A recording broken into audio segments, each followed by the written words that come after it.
Good morning, ladies and gentlemen of calculus. We're going to continue working on what we were working on late last week. Two things that you remembered last Friday. Do you remember them still today? Oh, we went over Rolle's theorem. Rolle's theorem, And thank mean you. value theorem. And mean value theorem. Those things are very closely aligned, I guess, if you could say that.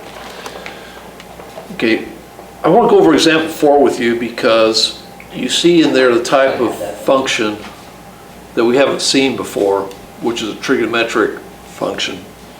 And we're going to trigonometric derivatives a little later on in this course, but find the equation of tangent line of the graph of fx equals 2x plus sine x plus 1 on 0 comma pi. And that's going to be, what does this thing represent here? 0 comma pi, what does that represent? that would be what's in radians, right? It'll be in radians, that's a good observation. What else, what do we call this thing here? Is that a coordinate pair? No. No, it is not. It's an interval. It is an interval. How do you know it's an interval?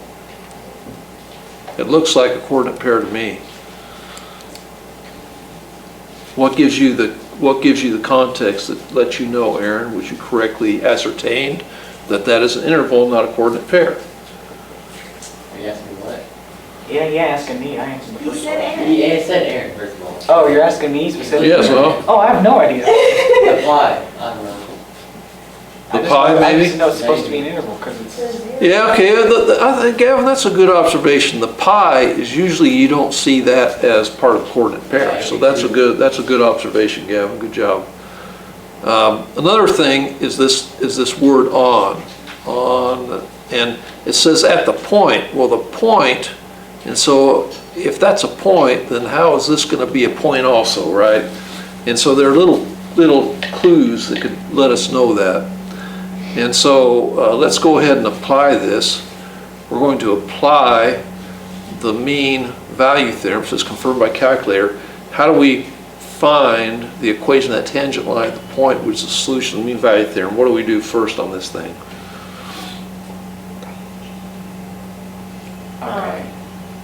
We have to use the mean value theorem. Okay. First of all, what do we need to? What is the first part of the mean value theorem we have to go ahead and think about? We have to think about what does the function have to? Continuous and differentiable, right? And so we look at this function. Is this function going to be continuous and differentiable? Yes. And Aaron says yes. Correct again, Aaron. But why do we say this is going to be continuous and differentiable? Because Well, the sign just does like this, right? That's what the graph Yeah, and so what happens is this is a conjunction or a composite of two types of functions. A linear function, which would be like 2x plus 1, and the sine x, right? And each of those are continuous and differentiable because of their shape. So anyway, let's go ahead and apply this. So we want to find our average rate of change, which is, where's our average rate of change?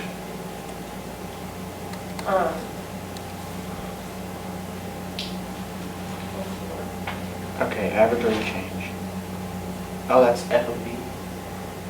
Minus F of b minus f of a, over b. or b minus a. Gavin, you working on this? Okay, so let's go, what is going to be f of b? It's going to be b, a, right? So f of pi, right, that's going to be b. It's going to be 2 pi plus sine pi plus 1. And there's 2 pi, we can't change that. What is sine of pi? sine of pi, 0. Sine of pi should be 0, right? So so this is going to be 2 pi plus 1, and And that's going to be f of 0 is going to be 2 times 0 plus sine 0. And what's sine 0? I'm gonna go with 1. Or 0. Sine, yeah, One. sine 0 is going to be 0, so that's going to be, we're just going to have 1 now, right? And then b minus a, so we got f of, It would just be 2 pi on top. yeah, so we got 2 pi plus 1 minus 1 over pi minus 0, right? So that's going to be 2 pi over pi. So what's that going to be? 2. 2. And so You do it together. now's the part that you're not going to be as prepared for, because what is going to be f prime of x? Well, it's going to be, what's going to be the derivative of 2x? 2. 2. And the derivative of sine x, which I don't expect you to know at this point, is going to be cosine x. And what's the derivative of 1? Nothing. Nothing. And so we're going to set this equal to, and so what do we set equal to what here? Yeah, so the 2 will come over here and replace this guy right here. So we have 2 equals 2 plus cosine x. And so what do we have here? 0 equals cosine. Yeah, 0 equals cosine x. I'm going to work to the right here. 0 equals cosine x. And so what is x going to be? Cosine. Now we're between 0 and pi. So what is x going to be? Where at what value angle is cosine x equal to 0? Oh. Between 0 and pi. Oh, we're talking about. Yes.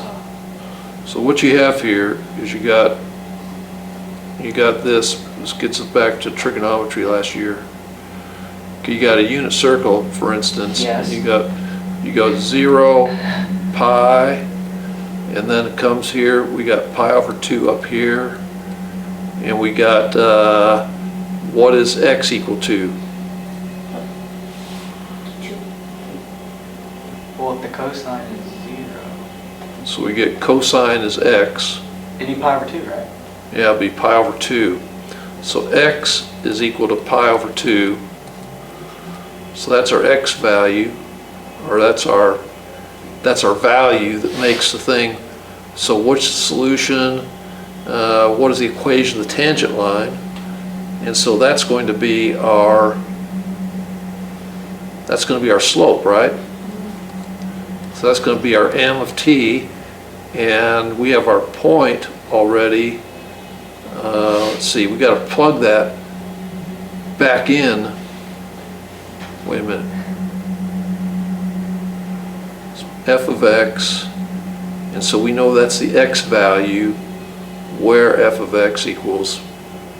I'm just trying to think of that. Help me through this.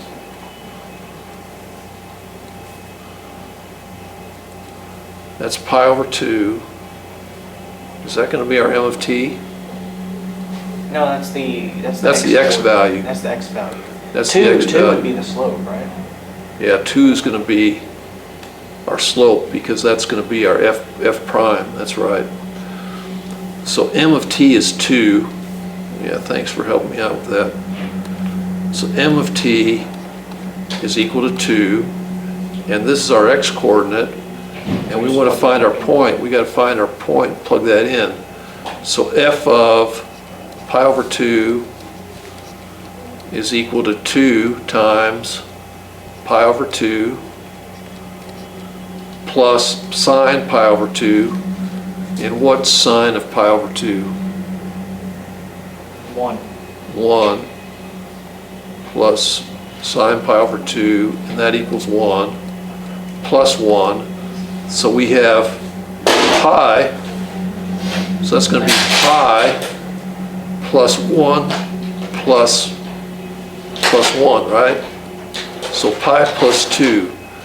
So that's going to be our, so now we have x, we have pi over 2, and then pi plus 2.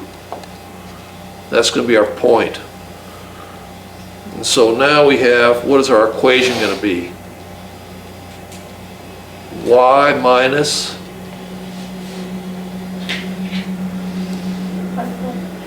y minus pi plus 2, I'm just going to put it like this,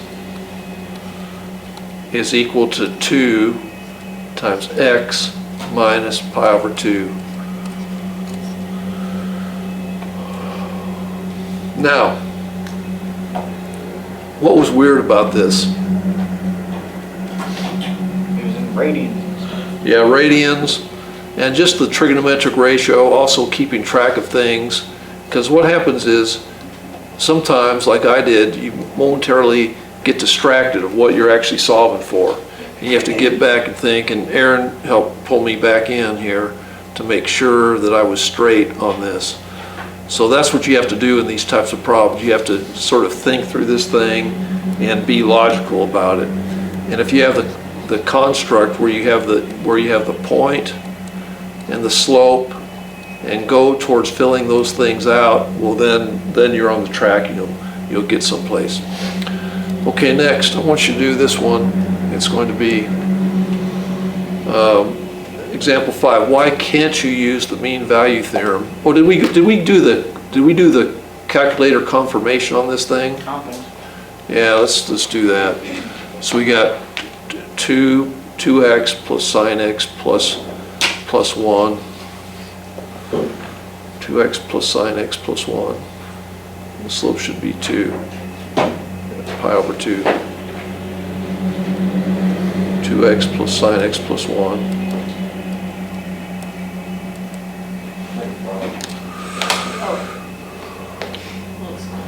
Hannah, are you doing okay today?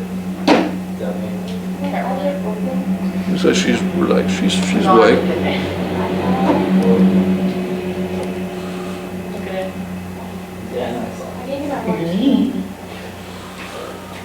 So, Because it's a sine curve. okay, math 8, and so ddx, and we have 2x, we're in radians, right? 2x plus sine x plus 2, or is it sine x plus 1? 1, Sine x plus 1, where x equals x plus 1, x equals pi over 2, right?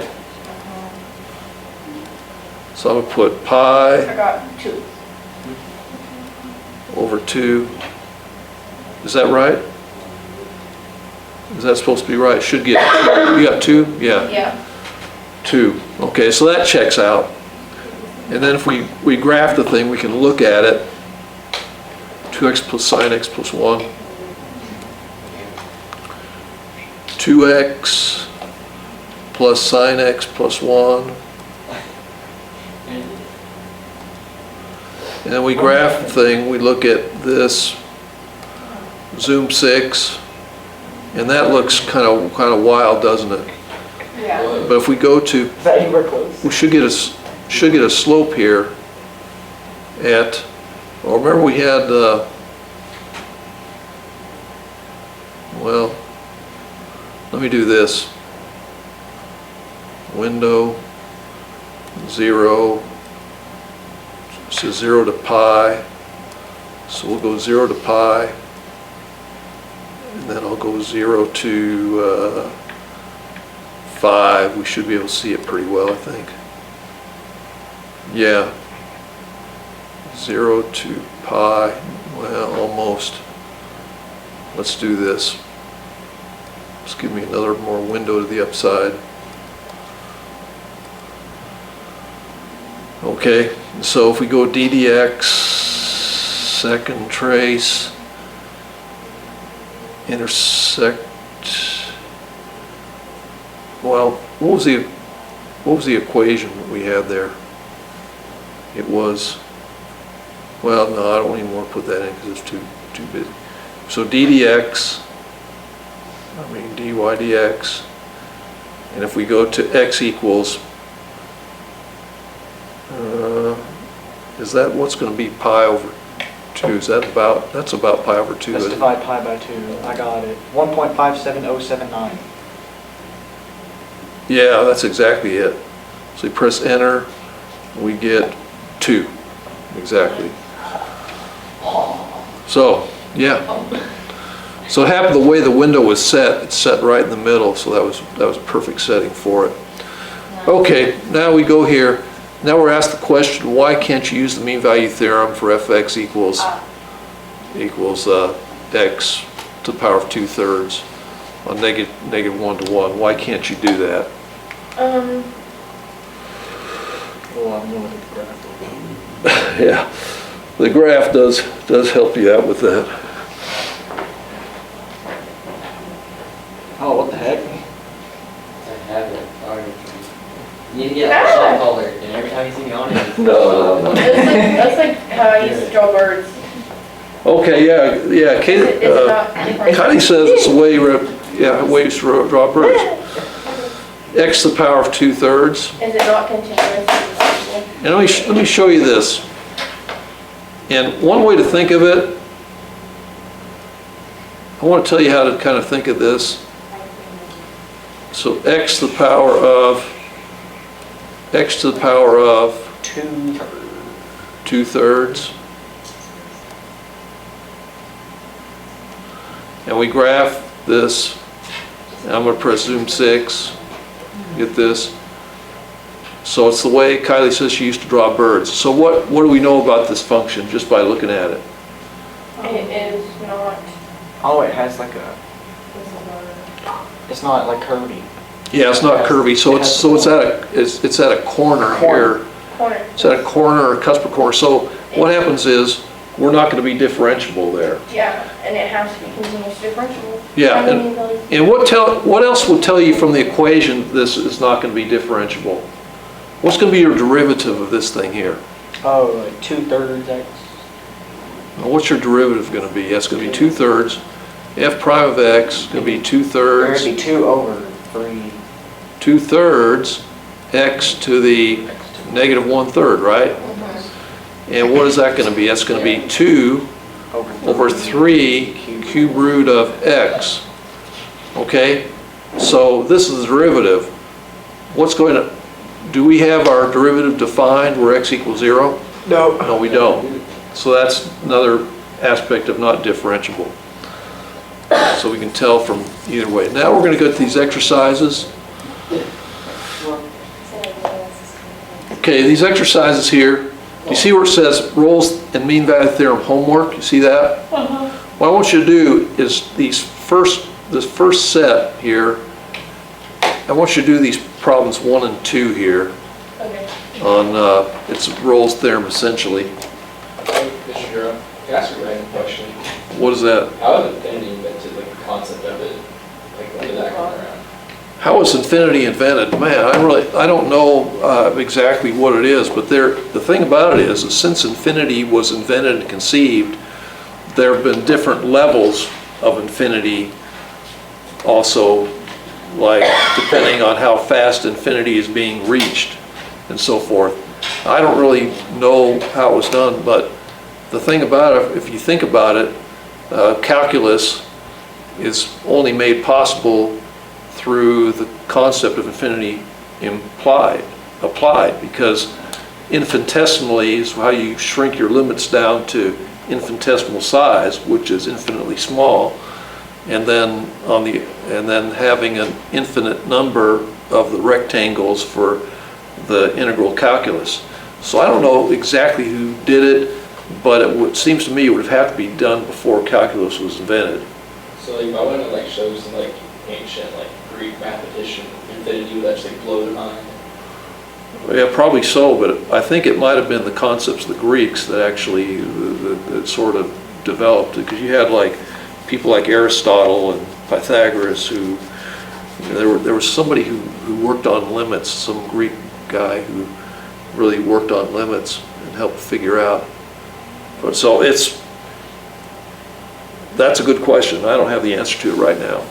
It's interesting to me because I'm interested in the history of mathematics at that level. So most things you ask me about mathematics, I might have some idea about where that came about.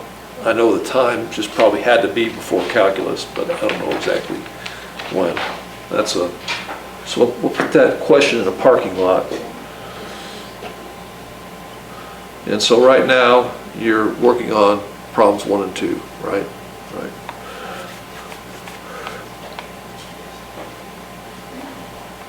And 1 happens to be similar to one we did, I think on Friday. Yeah. We worked on Friday.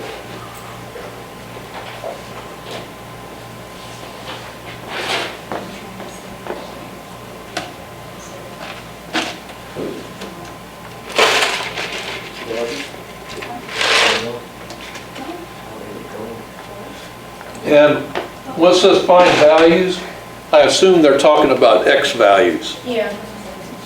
The x values that satisfy Rolle's theorem.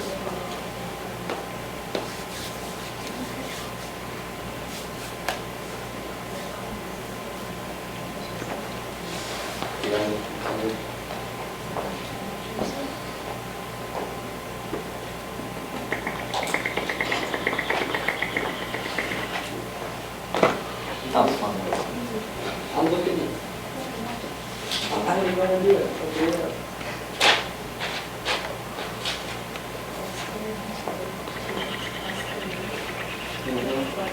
It is so good over here. How do we? Whoa, x squared minus 4x. What?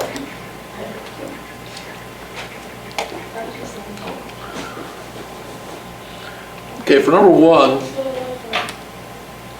I would look at it and say continuous and differentiable, right? Yes. And then Rolle's theorem applies if f of b equals f of a. So f of 4 is going to be equal to 4 squared minus 4 times 4 is equal to 0. And f of 0 is also equal to 0. So f of b equals f of a. And so basically, we want to find out, so what we're saying is a rock, average rate of change is equal to 0. And so now do we have, is this function be differentiable and continuous? No. Yes, it is, Yes. just by definition of the type of function. And is f of b equal to f of a? Yeah. Yes. And so we set this equal to our first derivative of this, which is 2x minus 4. So we have, what is x equal to? X is equal to 2, did you say that, Hannah? Yeah. Yeah, so yeah, x is equal to 2, so that's going to be our answer, okay? Good. And do similar here. It's kind of the same on number 2. Is it the same Yeah, here? I did it the exact same way. Okay. So you should get f of b equals f of a, so we say 0 is equal to 2x minus 11. And so you solve for that, you get x equals 5.5, right? Okay. Okay, so literally that's it. So those are, according to the vocabulary we introduced, that's going to be c equals 2 and 5.5 respectively. Okay, let's go ahead to, okay, what I want to do is I want to go ahead to the Rolle's theorem section, which is, yeah, this is the mean value theorem. Okay, if you go to 9 and 10, they start the mean value theorem. So I want you to do those exercises 9 and 10.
Okay, what I got for number 9 is x equals 1/2, is that right?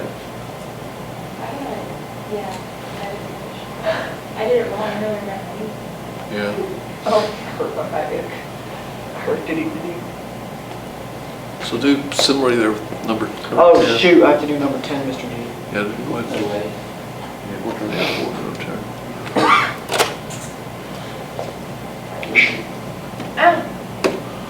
And the idea, I mean, there are a lot of ideas here. Working on this, I want you to get re-familiarized with average rate of change, remembering what that is, how to do it, how to take a basic derivative, how to just remember what the mean value theorem is.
Oh, would.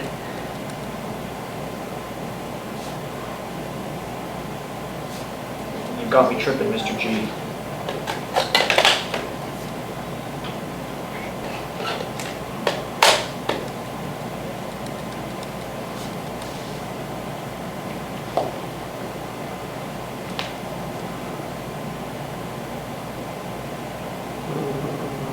-1, actually. Okay, you got what I've got so far. -1, right? So that's going to be it, right? So -1 is equal to 3x squared minus 2x minus 2. Is that right? That's what I got. And then solving,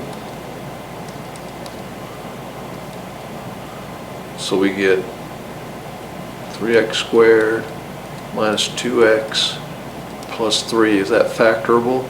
Whoa, plus 3. Or excuse me, plus Minus 1. minus 1. Minus 1, is that factorable? I think it is, actually, I think you're right.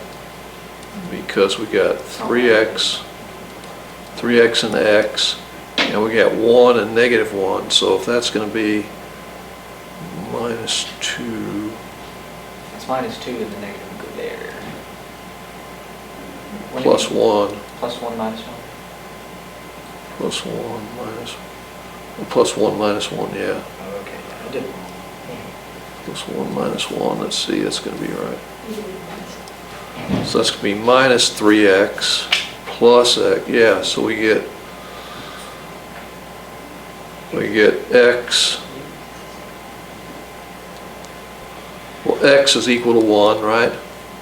Is that going to be on there? Yeah, that is, that's part of the interval, right? And then what else? We have 3x plus 1 equals 0, so we get x is equal to -1/3. Is that in the interval too? Yes. Yeah, so I think we get x is equal to 1, I don't know what I did. and x is equal to -1/3. That's where I'm going. Okay, so again, we're bringing back some factoring too. I love factoring, This- Mr. G. Oh, do you? Okay, good. Well, you've come to the right place. Yeah. Calculus is a place we do that quite a bit, actually. And, so, Mr. G, who's your Yes. favorite philosopher? well, I like a lot of them. I like one I'm quite familiar with because of his connection to mathematics is René Descartes. What's he known for? He's known for, I think, therefore I am. Je pense, donc je suis. I think, therefore I am. Ever heard of that? I have. Well, Yeah. you're French, don't you? And there's also Blaise Pascal, another Frenchman, who's Oh, also you a know philosopher. Yes, Well, we should have a whole class in French. Well, you Peut-être que non. Pas encore. No, we're not ready for that yet. we should I'm not- start French class. Start French class? Yes. Start a French club? I want to learn French. Like, that's a life goal. Yeah, it really is. The thing about it is, if you're like me and fortunate to go over there and live first time, that's the best way to do it, but there are other You ways. lived in France? Yeah, I did. I was in France and Belgium for 2 years. And I did not know that. Yeah. I was this Well, close for what? Work to or? growing up in Italy. Let's go ahead. What? Wow. Sorry. Yeah, I'll tell you that. And you end up here. Yeah, when my dad was in the Navy, they almost deployed him to Italy. My mom said if he would have been deployed there, that's where she would have stayed. And then they were like last minute, they were like, never mind, you're going here. And she was like, oh. Well, I think I'm going to answer those questions here, because that's a good question. But I want you to go look at number 15. And we're going to talk about number 15 and 16 here before the end of class today. What's wrong with the trucker? I read it. I read it in soccer. Okay? I left with the R.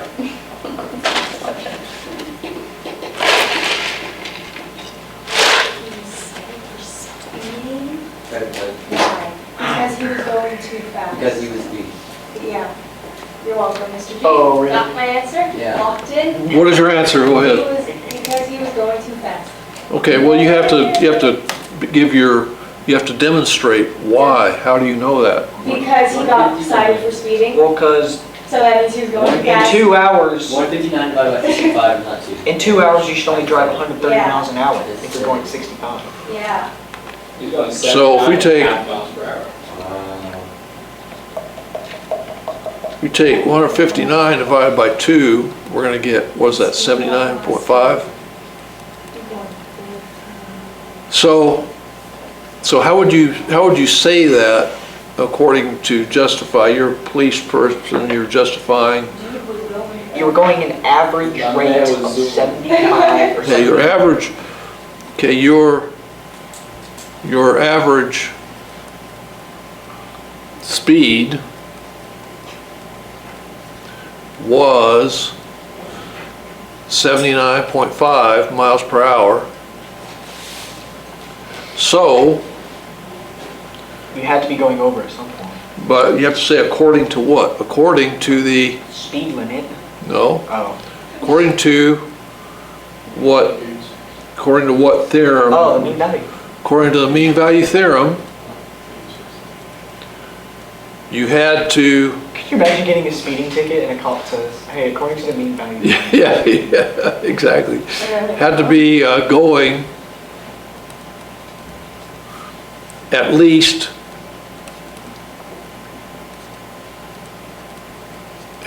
65 miles per hour at least once. Actually, you have to say you had to be going More than, over, or over.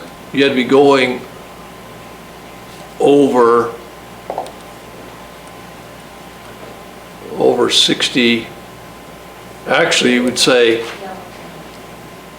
you had to be going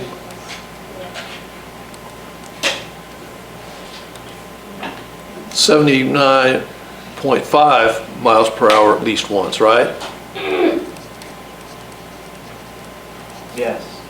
Once. And since 79.5 is greater than 65, you are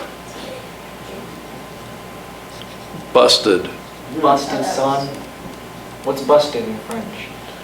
I don't know, I can't think of it. So you have to give some kind of logic like that. Now, you'd expect, like, I'd say if a policeman started talking to me about mean value theorem, I'd say, At that point, I just would stop arguing. Yeah, it's I would like- tip my hat and be like. yes, this, yeah, okay, you got me. I'd just be like, And then, I guess I was being. we'll talk about the marathoner probably at the beginning of class tomorrow, okay? Marathon.